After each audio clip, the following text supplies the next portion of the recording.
अस्सलाम वालेकुम प्यारे बच्चों। आज हमें पढ़ना है गेहूं का दाना।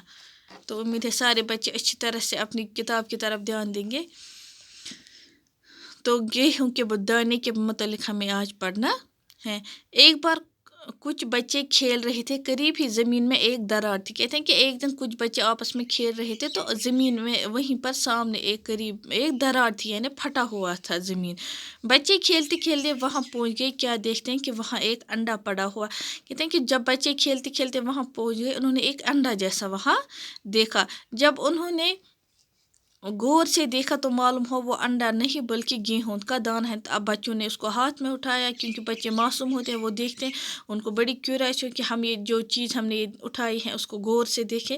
तो उन बच्चों ने भी ऐसे ही किया, उस अंडे को उठाया। तो जब इसको हाथ में उठाकर देखा कि वो अंडा नहीं बल्कि एक गेहूं का दाना था, क्योंकि इसमें गेहूं के दाने की तरह एक गहरी लकीर थी, क्योंकि उसकी साइड में एक ऐसी लकीर थी जैसे गेहूं के दाने में होती हैं। अभी बच्चे बहस कर रहे थे कि एक मुसाफिर वहां से पूछे। अब बच्चे बहस कर रहे थे तो वहीं से एक मुसाफिर वहां से आ गया। मुसाफिर भी ऐसे अजीब व गरीब चीज़ को देखकर हैरान रह गया। अब मुसाफिर ने भी देखा कि ये बच्चे आपस में बहस कर रहे हैं। उसने भी ये अंडे जैसी गेहूं का दाना देखा तो वो भी हैरान रह गए। उसने बच्चों को पैसे देकर उसे मोल लिया। अब उसके पास कुछ पैसे जमा हुए थे, उसने वो बच्चों को दिए और उसे खरीद लिया। मुसाफिर उसे शहर में ले गए। अब ये जो मुसाफिर था वो उसको अपने साथ अपने शहर ले गए। वहाँ पहुँच उसने उसे वहाँ के राजा के हाथ दिया। तो जब वो वहाँ पहुँच गया तो उसने वो गेहूं का दाना जो था वहाँ के राजा के हाथ में दिया। राजा ने फौरन अपने अक्लमंद दरबारियों को बुलाया और ये गेहूं नुमा अंडा दिखाकर कहा, बताइए ये क्या है, गेहूं का दाना है या मुर्गी का अंडा है।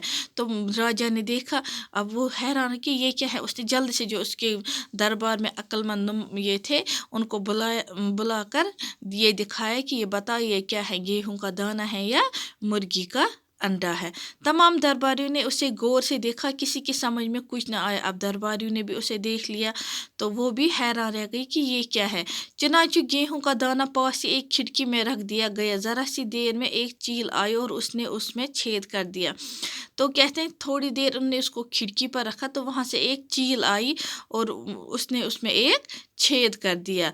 दरबारियों ने गौर से देखा तो मालूम हुआ कि वो सच में गेहूं का दाना है। अब दरबारियों ने भी ये देख लिया, उन्होंने कहा नहीं सच में ये तो गेहूं का दाना ही है। ये देखकर सब हैरान रह गए कि ये कैसे गेहूं का दाना। अब इनने सारे हैरान कि गेहूं का दाना तो बहुत छोटा होता है, लेकिन ये अंडे जैसा गेहूं का दाना कैसा है। राजा ने कहा मालूम करना चाहिए कि इतना बड़ा गेहूं कहाँ पैदा होता है। किसी बूढ़े किसान को दरबार में हाजिर करो। अब बादशाह ने हुक्म दिया कि अब ये पता करो कि इतना बड़ा गेहूं का दाना कहाँ पैदा होता है, और किसी जो पुराना बहुत ज़्यादा बूढ़ा हो पुराने ज़माने का उसको अपने दरबार में हाजिर करो। तो आज इतना ही, इंशाल्लाह कल इससे आगे।